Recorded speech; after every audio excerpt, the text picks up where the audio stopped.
tạiបងប្អូនទាំងអស់គ្នាឃើញថាកន្លងមកគឺសមាគមយើងបានចូលរួមច្រើន 제조 전문 기업으로서 고객의 다양한 요구에 맞춘 제품 개발과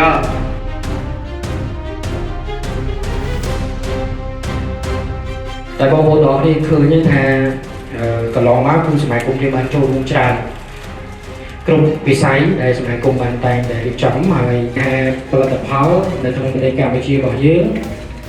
ពីដើមឡើយដែលយើងប្រើច្រើននេះគេមកគឺថៃហ្នឹងបាទហើយចំណុចមួយទៀតគឺយើង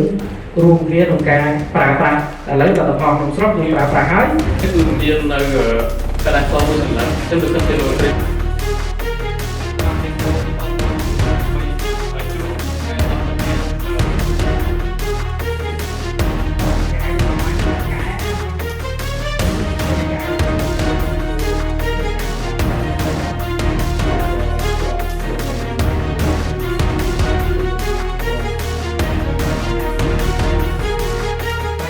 고객의 다양한 요구에 맞춘 제품 개발과 안정적인 생산 서비스를 제공하고 있습니다. តែកម្មវិធី